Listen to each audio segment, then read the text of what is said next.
Hey there, Wargamers, Justin our Painter here, and you guys are tuned in for part 2 of my Paint Mephiston tutorial series.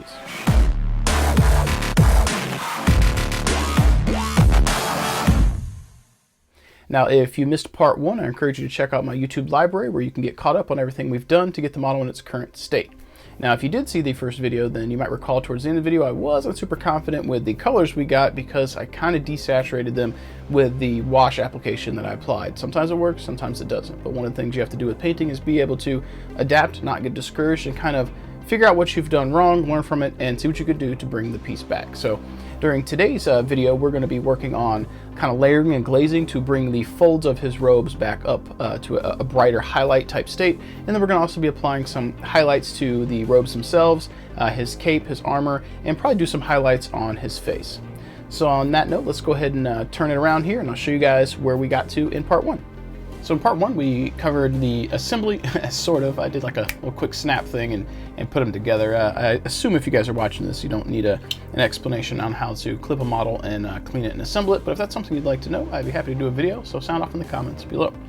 But with that being said, we started out with this guy being bare plastic. So in the previous video, he looked like sprue, obviously.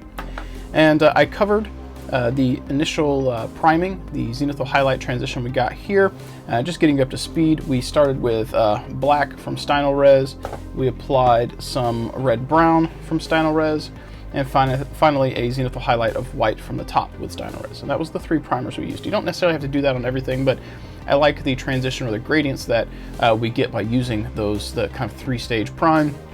You could do it as like a black into white, black into gray, gray into white, brown into white, whatever, as long as you have a darker color on the bottom, lighter color on the top. But I really like that black to brown to white transition because you get these nice gradients when you're using semi-translucent paints. The other thing we covered in the first part of this video series was masking, where we used silly putty. What that did for us to get him in his current state was it allowed us to spray all the red down, these nice rich colors, and then mask that off, and then come in and spray and get the black and the gray transition without having to do this stuff by hand. Now you'll see off screen from part 1 to part 2 here, I did a little bit of testing on what I wanted to do to bring the robes up, and that's what we're going to be covering today. What we can do to start bringing the highlights and the saturation of the color back in onto the red robes that we lost when I applied the wash in the previous step. It's still got a nice transition, but it's a little bit too subtle. So as I said in the intro, we're going to be coming in and applying some glazes or layering, something like that, and some edge highlights to bring the folds up. We're also going to be edge highlighting his armor, his backpack here, and then maybe we'll end today's session by applying a few highlights on his face as well, and see how far we can get. So on that note, I think we're going to go ahead and start out with some of the easy process here. We're going to work on some basic edge highlighting. So for that, we're going to come in and work on his backpack and his armor plates, and we'll save the robes, which is the probably more time-consuming and complex part of this video here. We'll save that for later. So let's grab the backpack and get started. If you guys are interested in what brushes to use, there are a variety of brushes out there. You can get by with some synthetics, but the ones I'm going to be using today, 2 of them are from Slow Fuse / Monument Hobbies, and that's going to be their Bombwick Natural Sable Hair Brushes, and it's going to be the size 1 and the size 0, which I believe the size 1, I think it is, right now is sold out. I believe it's either the 1 or 0, but I think it's the 1 that's sold out. I was going to replace these, and one of them was sold out, so I couldn't get it. The other one I'm using here is my 000 from Artist Opus. I really like this kind of combo setup because I have a little bit more of an expensive brush and 2 really affordable brushes, and this trio here really does it for me. But you do not have to buy really expensive brushes to get cool effects on models. You're just gonna have to find what works best for you and go with it. This is what I found currently works best for me. But if you're using a Raphael, a Series 7, or maybe even some synthetic brushes, as long as you're comfortable with them and you can get nice blends and edge highlights with those because they give you the control you want, then use those. You don't have to have really expensive tools as long as you know how to use the tools you've got. But with that being said, we are going to be using these today. So we're going to come in here, and I'm going to be using, for our first color in regards to highlighting the red armor parts, we're going to be using Wild Rider Red, which seems very orange, but once you get it on there and it dries, it looks really nice and crisp. So let's go ahead and mix up some of that, and I'll show you guys quickly what I do. This is one of my little palettes. You can use a wet palette. It's something I do occasionally use, but if I'm working on a project that's just kind of a one-off and I don't need to have colors blended and whatnot for long periods of time, I just use a standard little plastic palette here. So I use one of my, as I call them, poo-poo brushes, and I'll come in here and we'll scoop out some of this paint, give it a good shake. And we'll scoop out a little bit there. That's probably more than we need. And then if I can help it, I really like to use the corner because I can kind of press down and pull, and it really helps get it off the bristles. Get maximum on there. You'll notice I'm using a not very fancy brush to get the paint off because I don't want to be using a nice brush to do this and then tear up the brush. Once that's down here, I've got a little dropper bottle here with some distilled water in it, as well as a little bit of flow aid and drying retarder, if I recall. You do not have to have that exact mix, but it's something I like to do. So put a couple drops here. When you're thinning your paints, each paint is going to be slightly different. Each paint line is going to be slightly different. You just got to get a feel for it. And as you're thinning this down, if you find it's a little too thin, you can always come back in and add a little bit more paint. If you find it's still too thick, add a little bit more water to your mix and thin it down.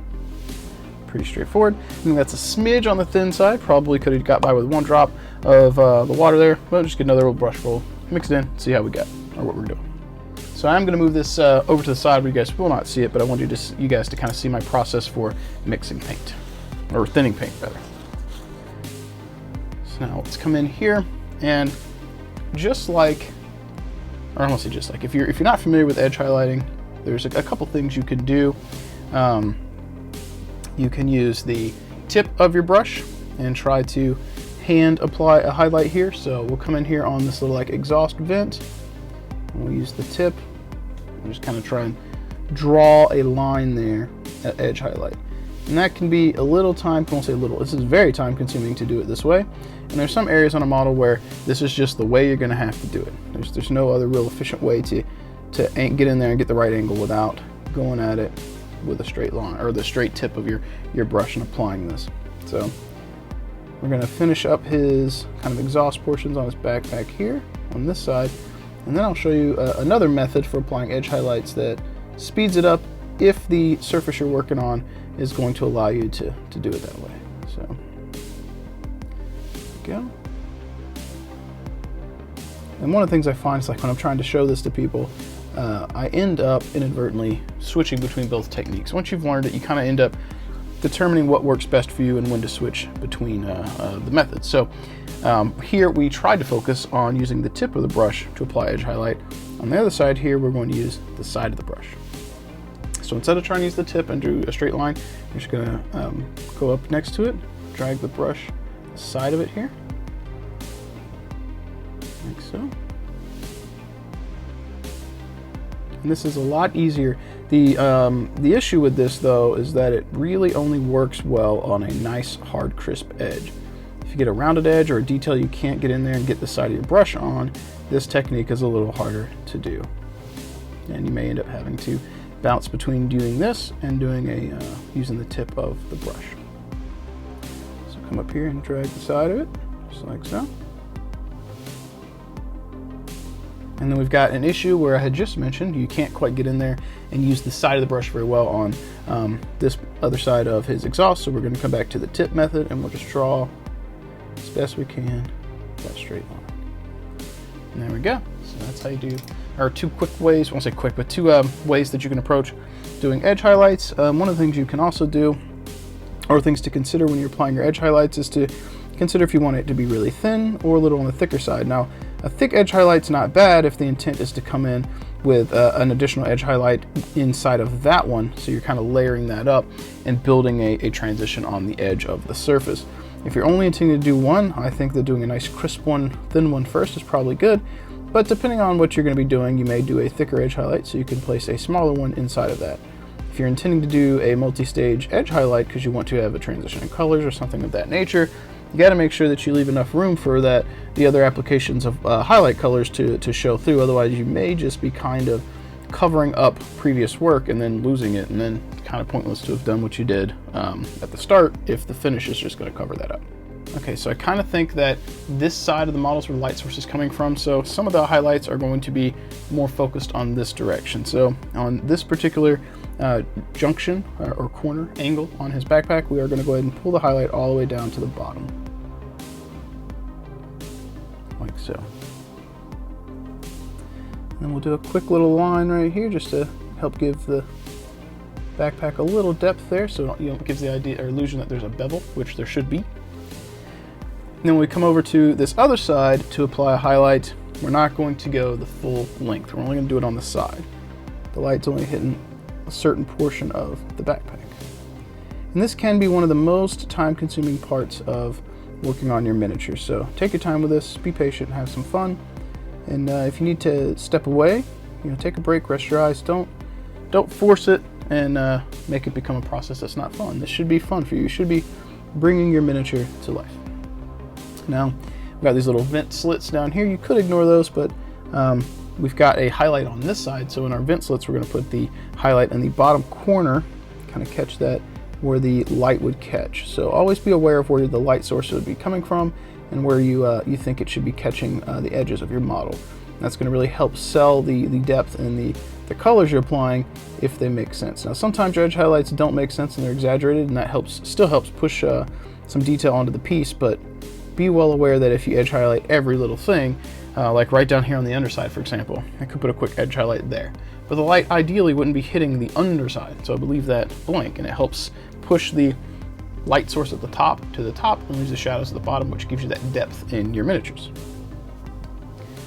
So just like we did before, I'm going to come in and we're going to come across, one of the techniques, if you haven't noticed, I got a glob of paint here, so we're going to press down the back of my thumb and pull back, and I do a little bit of a rotating motion with the brush that kind of rotate, gives us the tip. So I'm going to come across the top here and do kind of a straight line edge highlight here. I'm going to hit the top of this little like circle cap on his backpack. There we go. Just like that. Come around the other side. Pull that. There you go. And one of the things you can do with this particular type of area is you can come in and hit like we did with the vent slits down here. You can hit the bottom portion of the curvature here, not the top, just the area where the light would hit, because right there, there'd be a shadow. The light's not hitting there. The light's coming down and cascading across the model. And put a little bit extra emphasis on that side. And then not to worry too much about everything on this side. We are going to get a little bit in the curve here, just a little, but we're not going to pull like on this side where it came all the way around. We're not going to do that on this side, just to kind of reinforce the idea that light is coming from this direction. So now it's time to address some of the other areas on the backpack here. We've got the kind of rounded thing here.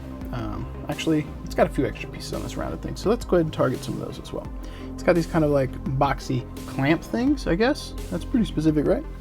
Holding it in. So let's apply some quick highlights to the sides of these just to enhance this backpack. And now, if you're doing this on your basic intercessors, for example, or tactical marines or something like that, you might skip some of these steps. This could be overkill if you're doing all the little edge highlights, but if you're practicing for a competition piece, and not that I am the end-all be-all, I've not really won a whole lot of stuff, but if you're practicing and trying to improve and the piece you're working on warrants this amount of attention to detail for edge highlights, then sure, following these areas is not a bad thing, because all of your premieres have similar backpacks and they have this type of gizmo gadget going on. So it might be food for thought should you want some ideas on things you can do on your models to cram some detail in there. Okay. And now, just like we did before, when we come to this other side, we're not going to make the highlights quite as pronounced going all the way down. We just want to have enough to look like the light is hitting, and then call it good.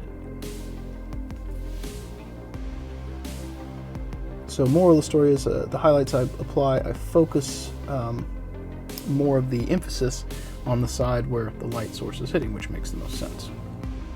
Now, as we've got those done, we can come in and target some other areas too. So we've got the exhaust ports here on the sides of like domed or spherical areas on the backpack here. I guess these like exhaust engine ports for his power pack or something. But using the side of the brush technique, we can come in and hit the edge here.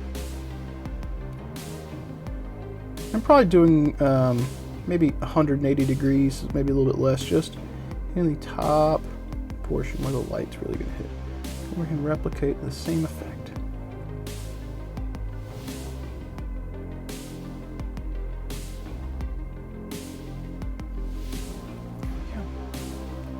And while we've got it at this angle, come in and use the side of our brush to hit this area right here as well. This kind of cap that's protecting this exhaust thing or something like that, whatever this is.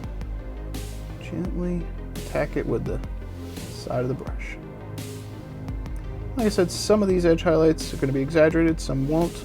Some don't make sense, and some look cool because they're there. So it's just what you do. Come in here. We're going to get a little bit more paint on our brush than we just had. Taper that out and try and target this side as well. And be aware when you're working on a model, sometimes it's easier to adjust the model and the angle that you're holding it than it is to come in with the paintbrush from the angle you currently had. So always remember that your angle of attack, the way that you hold a model, and in relation to the direction the paintbrush can come from, can all be adjusted. So either you can move the paintbrush and where it's coming from, or move the model, which helps you get a better angle with your paintbrush. So there we go. So we did some side of the brush highlights, we did some straight up highlights, and on the engines here, so we got the top kind of 180 give or take done. We're going to come in here and focus on the kind of inner portion of the circle here. Just put a nice little highlight on the underside right through here. Gives the illusion that the light's hitting, and it's hitting this like kind of cylinder. It's hitting one side and then capturing the inside portion of the underside of the ring, something like that. We'll hit this side too, trying to mimic the same directionality we got on the previous one. Just like so, something like that. You see this backpack starting to come together. So we come up here. It can be a little tricky. We're going to use the side of our paintbrush here and try and catch this right here.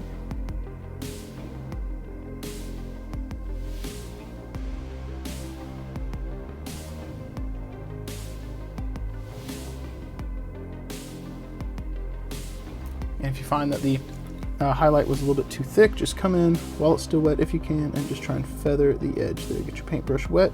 I cleaned it of paint. And just try to tighten that up down there. Feather that out. Go. Come in here. Do the same thing on the other side.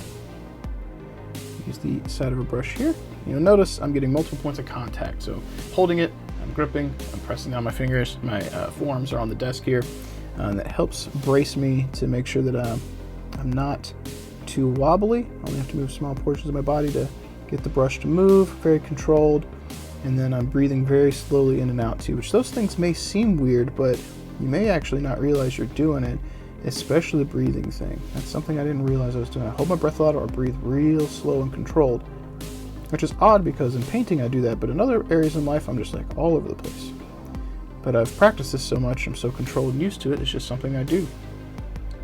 So think about that. Next time you're painting, focus on your breathing for a little bit. Think about it. Do you actually find that you're kind of being more controlled, especially when you're working on a detailed piece? If you're doing just like batch painting, hang out with your buddy, doing some beer hammer type painting, then you might not actually be so focused that you realize your breathing's doing anything. But otherwise, think about that. So now, we've got those highlights done, and on the model, the light source is going to be coming from our right side to the left, so up here coming down. So the edge highlights we're going to apply to the top portions here are going to reflect that. So I'm going to hit this side of this little kind of square up here and taper it to our right.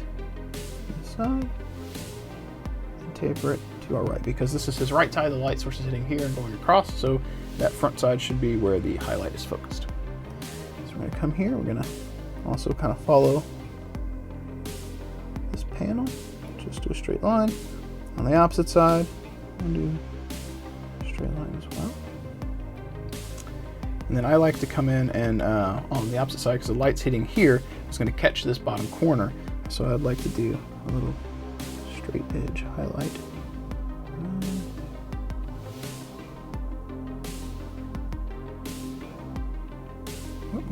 A little bit too much, wipe it off my finger there. I can tighten that up. There we go. Do the same thing on the back side here. Light is going to catch right around here.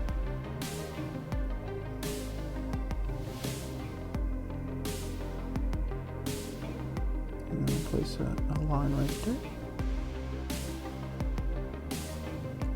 And we'll come all across the flat horizontal line on the underside. Okay. And then just for good measure, on the bottom corner of, or the kind of, I guess the low spot on these little exhaust vents here, we'll also hit a little bit of a highlight just to reinforce where that light source is catching the bottom edge. There you go. I think that was pretty quick and reasonably painless.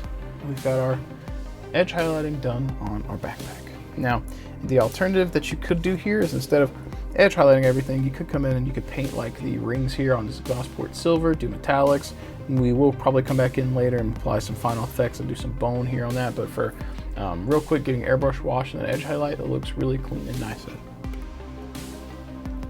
But for an airbrush, but for a really quick effect where we applied airbrush paints, a wash, and edge highlights, I think this is looking really clean and sharp. So let's go ahead and transition here and start applying some of those same techniques to his armor. Now, this particular model here has got different armor than standard Space Marine, so he's got all these ridges and stuff. So the same philosophies are going to apply for edge highlighting on that, but we're going to focus on that later, and we'll start getting the easy stuff first. So we're going to come in here, going to hit his elbow pad, top edge there where the light's likely to hit, and then we'll catch the side of his pad here and taper that down.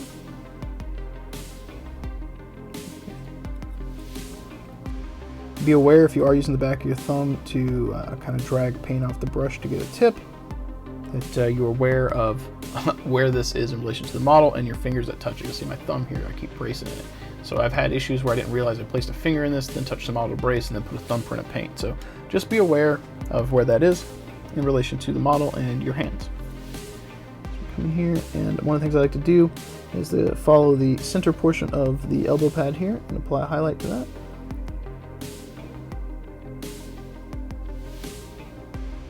Just like so. I think that's reasonable. Makes that pop. Now on this particular one, I'm going to come in and just apply a little line on the actual armor plate. Not the border, but the actual plate, the bordering cases. Okay, so come over here, do the same thing. Kind of got this little blood angel icon in the way, but that's okay. Just put that right there. We'll come over on this side, do the same sort of thing.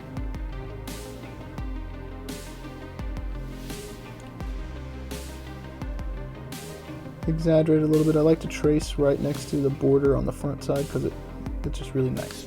Kind of helps break up the armor plate from the shoulder border or pauldron border, whatever we call it. And right in here, I put a line following the curvature of that plate. There we go. All right. We got another little elbow pad here to tackle. And notice I've also neglected his hands, though his gloves are going to be brown. So I'm going to save those for another step later when we're finishing up some of the detail work on this guy. Right now we want to focus on all the red parts and the things we did with the airbrush. Okay. Taper that around. There we go. And come down here. He doesn't have a lot of armor showing on his legs, but he does have a little bit, so we catch some highlights on his boot here.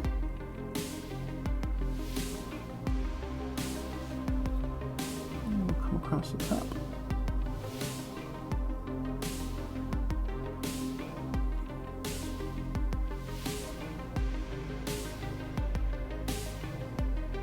Okay.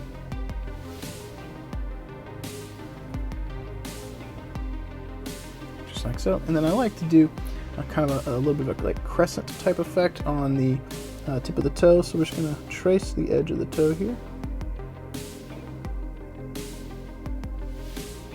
I've always thought that looks really nice. And then we're going to follow the kind of forward edge here of the actual, I guess this is the sole of his boot maybe. We'll come in and we'll follow that.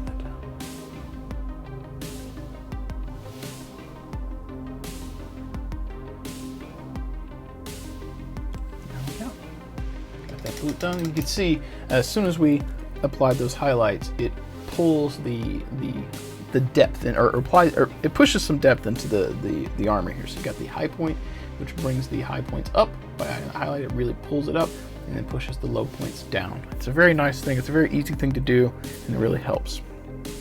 So I'm not going to go too crazy on this other foot here. We're just going to get a quick highlight on the edge of what is lightly exposed.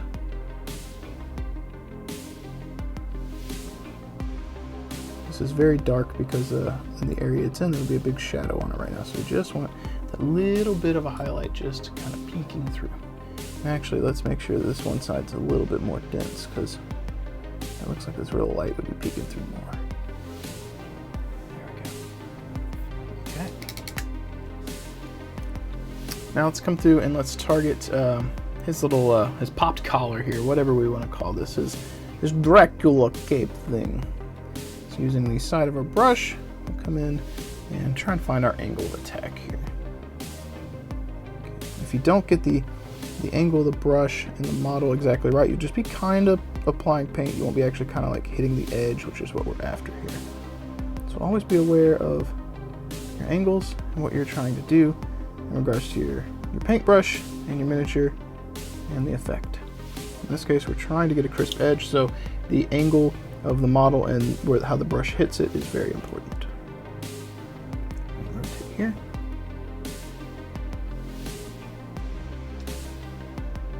And you can see, just by dragging gently across the surface with our paintbrush, we get that nice edge highlight without actually having to like use the tip of our brush. And that's very important. It speeds up getting interesting effects. And you can do some speed paint work with this technique on a miniature where maybe you don't want to edge highlight everything, but you focus on areas that you can edge highlight quickly to bring your miniature up to the next level without having to go like competition level where you spend, you know, teens of hours on a miniature or even longer. And get a nice edge highlight or series of edge highlights just to push a little bit of that detail in there quickly. Wasn't super happy with that, so I came in and just kind of attempted to feather that as best I could. I'm not infallible. Sometimes I make mistakes. As Bob Ross would say, we don't make mistakes, we have happy little accidents. So I always try and, despite getting frustrated sometimes with the mistakes, I always try and look at the bright side and be like, hey, I'm painting, painting's good. Painting's fun, but also I'm learning, you know, so I could share with you guys what I know and what I've been trying to work on over the years, but I'm always trying to perfect it. Can never practice too much. There we go. So we got a little forward portion of his cape done. Now we want to hit the edges here of the front, his little pop collar. Popping collars, Mephiston. Popping collars like he shoots heretics. That's what he does. I guess he might use mind bullets, though. He might not actually use a gun. At least this one doesn't have his gun. We went with the hand up.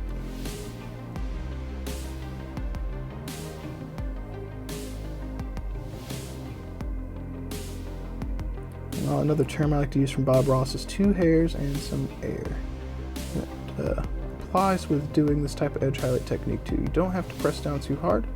You just want a little bit of that paint not to come off. You don't want to like mash it down and have a whole bunch.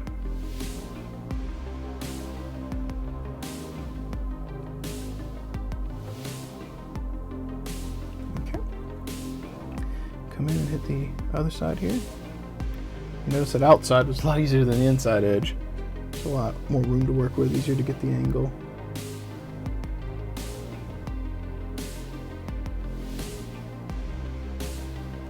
There we go.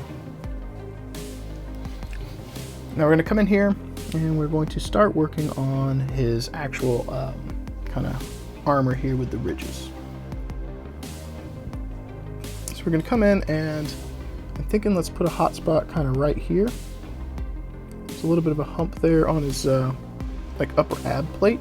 So I think it'd be cool if some light is hitting there and kind of radiating out. Just a little bit. Okay. We'll come in and we'll put some coming kind of down the straight line on the edge there.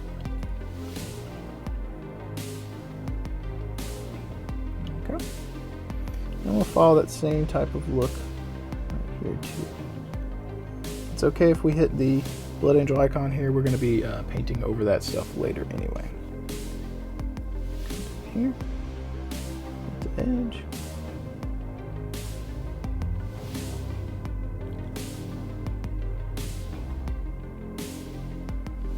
There we go. because this one's a little bit thicker, like of an armor piece, we can come in and get a little bit on that side too. A little bit more to work with. All right. Come in and I like to hit the underside of the chest. It's not always the most practical place to place an edge highlight, but I really like doing that. I think it helps push the kind of pecs of the Space Marine's chest armor, in this case literal Space Marine armor pecs, forward.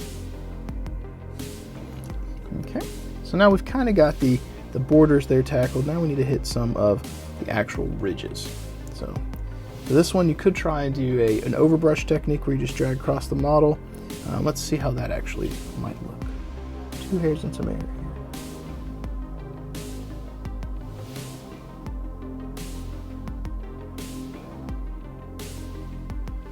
Barely pressing down. We just want it to catch the ridges but not push the paint down too far into the recess there.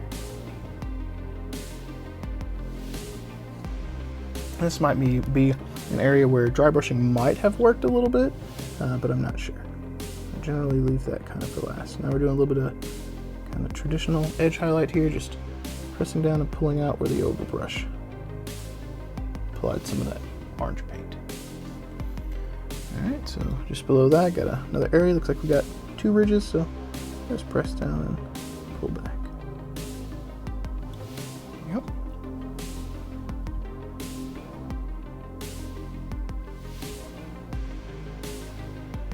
I want some of that brighter, so we come in and get a little bit more over here for saturation's sake. Yep. The same thing on the bottom side here. Light kind of overbrush down there.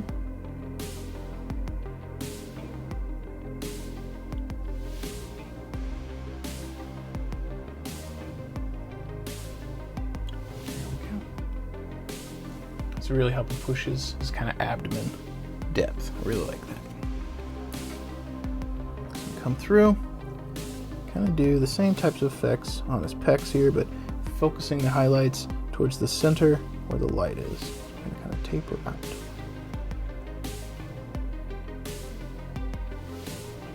So I press down and pull, and as I'm pulling back, so kind of creating a gradient effect.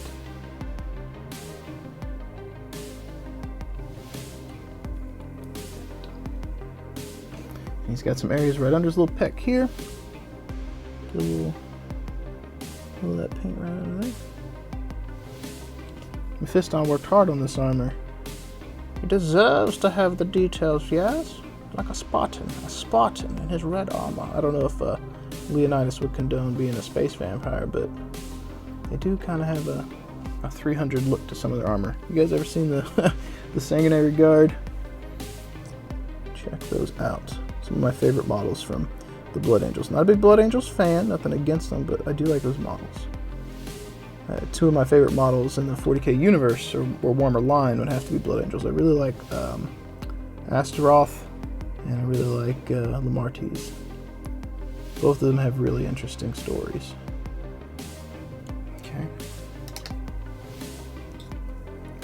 Alright, so we're going to come in and do the same thing on his other pec here. Just going to press down and pull back. Down, back, down, back. You guys can do this. I'm quite confident it's not too bad. Not too bad. In particular, excited to find out if any of you guys watching actually paint along. Maybe like you have someone in the room because you're listening to me, or you're actually following these. If that's something you do, I'd love to hear about it in the comments below. And if you've been trying to follow any of my tutorials, whether it's the ones you've seen limited on my YouTube channel thus far, or on the DRD page, I'd love to see what you've come up with if you followed anything that I have put up in the past. And I'll also be interested in knowing what you guys might like to see in the future, so sound off below. Gotta get his little nips. Unfortunately, he's got no nipple armor, so we're gonna hit those with that highlight too. There you go, Mephiston. We got you. We got you, fam.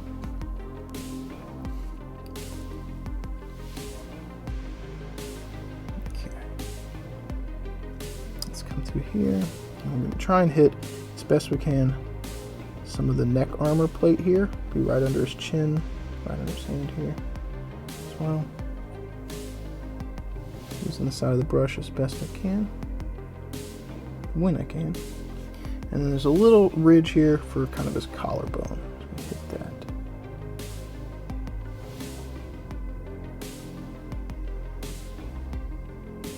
There we go. I think that's looking pretty neat. Very cool. You could even come in later if you wanted to with some thin down Nuln Oil and really push the side here and get more of a shadow, which would push that depth up on the model. But I think for now, that's looking pretty cool. You could also come in with, see, we're using Wild Rider Red. You might even come in with the Troll Slayer Orange, which is a bit brighter, or maybe even mix those. As I drop things, mix those maybe 1-to-1, just so you get an even brighter highlight on his armor plates here, but I'm happy where that's sitting, so I think we're gonna leave that as it lies and move on to the next steps. As I mentioned previously in part 1 of the Mephiston tutorial, I felt like I desaturated these robes a little bit. Now, on my current screen here, they actually don't look too bad. Maybe it's just my eyesight and the way my eyes are reacting to the LEDs here. Maybe it's just kind of like overexposed for my eyes, but I'm going to come in and we're going to try and add some more color and saturation to these. So for that, I'm going to be using Mephiston Red and Evil Sun Scarlet. Now I've mixed these with a little bit of Vallejo Glaze Medium because I want them to be kind of translucent and have a little bit of working life with them, because I want to attempt to blend these and feather them out. So I'm going to start out by applying some of the Corn Red here to some of the folds in his robes and try and feather it out. And we're going to come in with Evil Sun Scarlet as kind of a blended edge highlight on the top. So let's see what we can do here. Let's start with this one. It's okay if we hit the little syringe there. We're going to repaint that later.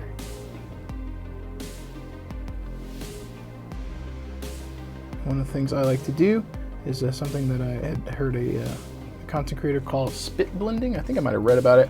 No, it might have been Jason Craze. It was in his stream. He was talking about split blending. So I'll clean the brush off and then I'll come in here and I'll try and feather the edge out. All right. And then I'll go straight to my mouth and, you know, clean off the brush, lick it, do whatever, just very quickly, and try and feather this out. If you're not comfortable with that, you could use a second brush to attempt to do some blending or feathering, or you could just rinse it real quick and go. Alright, so let's come in here and grab our Corn Red and start hitting the rest of these folds.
Alright, so I've gone ahead and mixed a little bit of Troll Slayer Orange in with our Evil Sun Scarlet. It's still very, very thin.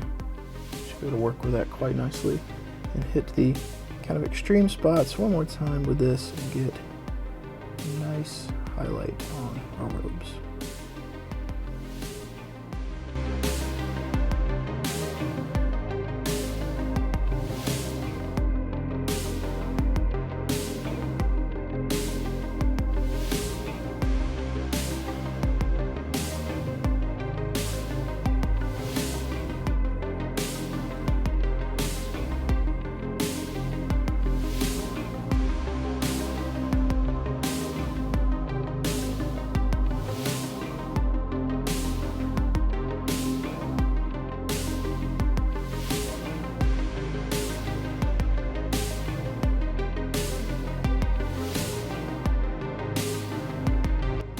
slowly build this up, apply multiple layers until you get the saturation level of the colors that you want. So apply a layer, let it dry, see how you feel. If you need a little bit more, add some more. Hopefully you don't need less because you already got it on there, and it's a little bit more of a different problem to have to address. I feel like that's why I have gravitated towards really subtle effects that you can build up versus really high contrast, because I feel like contrast you can really mess that up and then have a piece that looks weird. So I struggle with that. For our next step here, we're going to try something a little bit different. I've mixed some contrast black Templar, a little bit of corn red here. It's a darker red than that Mephiston red was. So you see corn red, Mephiston red. And we've got this almost maroon looking dark kind of black reddish paint, right? And I've got it thinned down a little bit of the glazed medium from Vallejo, and we're going to come in and we're going to target all the recesses with this. Right? Because it's thin, it's got that glaze in it, you should also be able to feather that out to your liking.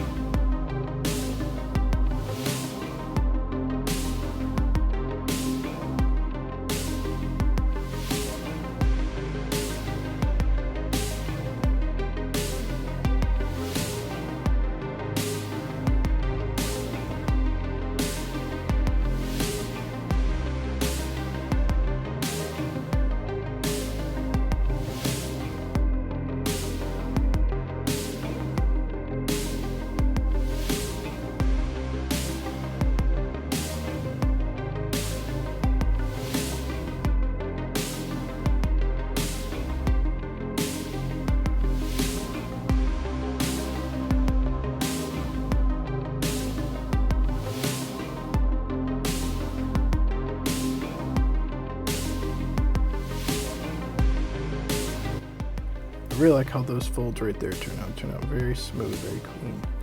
Really like that one, very nice. With our rose now dry, I'm going to come in for one final highlight here, and for that I've actually mixed a little bit of wild wider red, just a tiny drop of this, with several brushfuls of that. I've thinned that down quite a bit, and it's going to be orange, and I think it is going to compete a little bit with the armor here, but I do want to get a nice crisp, bright highlight here on the top edges of these, so I am going to come in with that, and I think that's going to help. So hit that right on the edge there.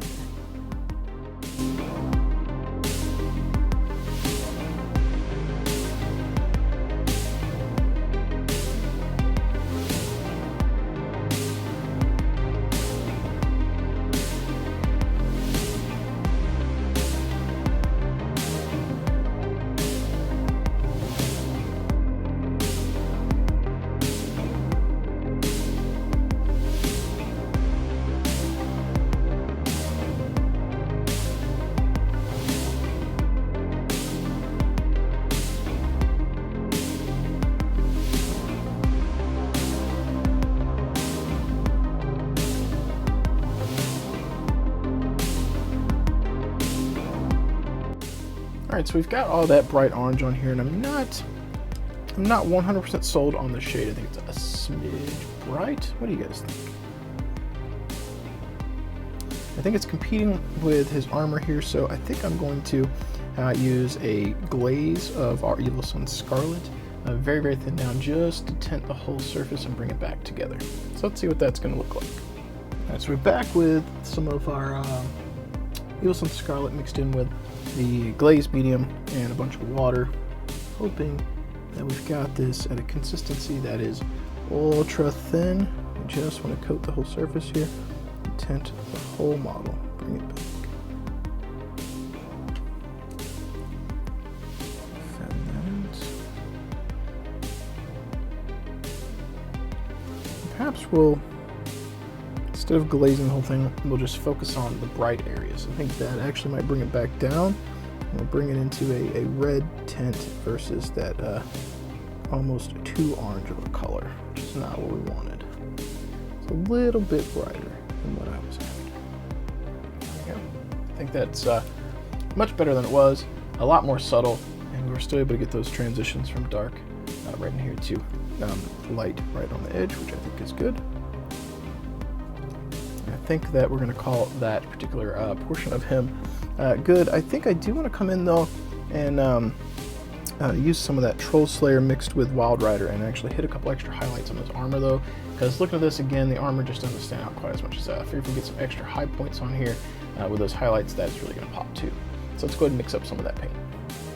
With our Wild Rider Troll Slayer mix, we're going to come in here and try and hit some of the extreme highlighted spots on the armor and just really make those pop so that he kind of matches the amount of color or brightness that we got into the robes. I just felt like, again, the armor was getting lost and did not quite reflect the same degree of highlights or transitions that we have put into the robes so far. So we'll come in here and we'll just hit his armor one more time and try and bring that up.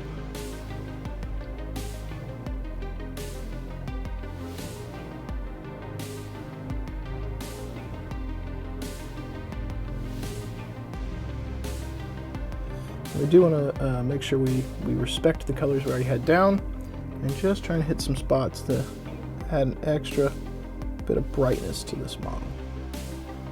Don't want to re-highlight all the same spots fully. You can hit the same spots with a little bit of a brighter area, but you don't want to cover the whole thing up. I think that's adding a lot more depth to it. And we've got kind of an orange color and then a more vibrant red, which in the photography here for Mephiston, it's got this really bright orange red and this kind of maroon red. Ours isn't quite exactly the same, but I did want that differentiation between his robes and his armor. I think that is important to have. And I still got his backpack here. I'll just hit a couple of quick areas. Doesn't have to be too fancy, just kind of right here in the middle. I think this backpack's probably reasonably okay because it doesn't have that red right next to it to contrast with the juxtaposition. So I think this is probably going to be mostly okay on his back here. That's going to stand out reasonably fine. All right, and one other quick thing I'll show you guys that you can do straight out of the pot here. Now, he doesn't have a lot of space or a lot of areas where this is going to be useful, but if you're looking at like his boot here and you're working on other Marines, you get a little of that Black Templar contrast, or contrast to Black Templar rather, from Citadel. A little bit on your paintbrush, and then you can actually do black lining with this. You just go right to the recess, and just put a black line right in there. Make sure we're on camera here.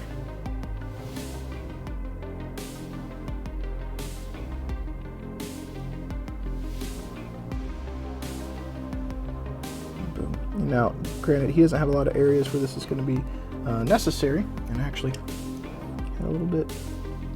However, you got to be clean with this. If you're not hitting directly in there, you'll hit the other parts of the model, which you don't want. But fortunately, we've got that color here that can correct it. But black lining is a thing, so remember that's something you can do. Come in here. We'll follow the bridge of the whole toe here, top of his foot.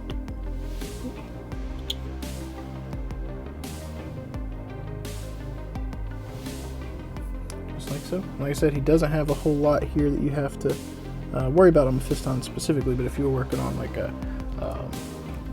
actual Primaris bro who's got full armor, you might want to black line to make some of the plates pop out, and that is something you do very easily.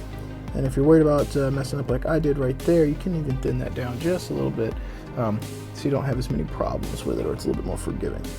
It's just up to you what you do. You don't have to do that if you don't want to. It's just an extra little thing that I've done occasionally that I think makes them pop.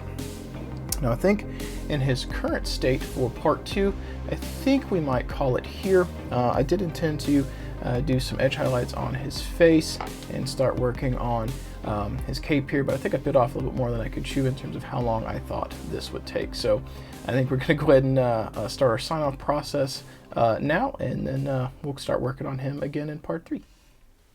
All right, I think that's a good stopping point for part 2 of our Paint Mephiston tutorial series. I do realize that I wanted to get to the face and the backpack, or excuse me, not the backpack, the face and the cape on him rather, during this portion of the tutorial, but I did not get there. I spent a lot more time trying to blend the robes than I thought I would, but this has been a kind of a fun experience for me, doing something a little bit more informal sort of on the tutorial side of things, where I'm kind of painting as I go and not just doing quick cuts, which when you guys see this when it's edited, there might be some of that or some time-lapse stuff. But and instead of kind of planning it out fully, you're kind of seeing me paint like I would on Twitch, where I kind of just do things and then explain what I'm doing and try and show you guys, give you some insight into how I paint. Maybe that will help you to achieve some effects.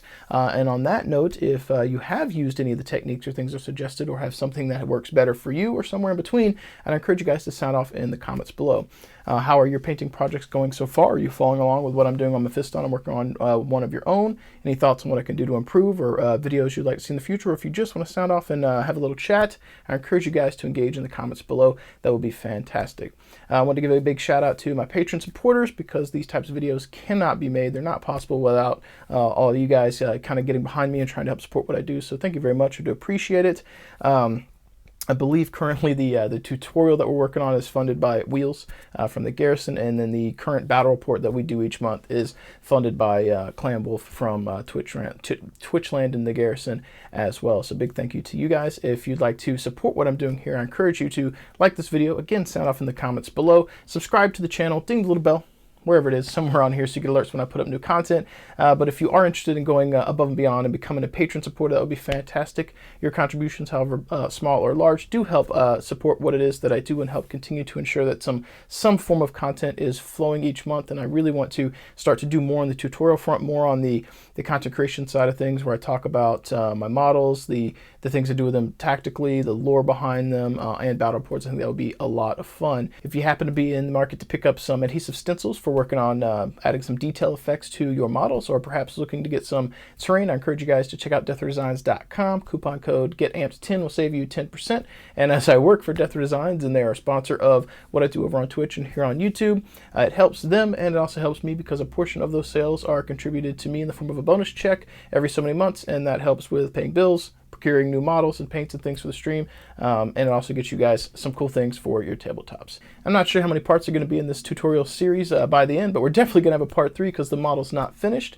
And as we transition into releasing that video in the near future, I hope you guys will grab some models, some paints, and some paintbrushes and paint alongside me. Perhaps you'll be working on a Mephiston of your own, maybe some Blood Angels of your own, or just something else completely different, and you happen to have me on in the background as kind of your painting partner to help give you motivation and some cool hobby-related background noise. In either case, I encourage you guys to engage, get out there, paint some models, and as always, keep on painting, keep rolling dice, and I will catch you guys in the next video.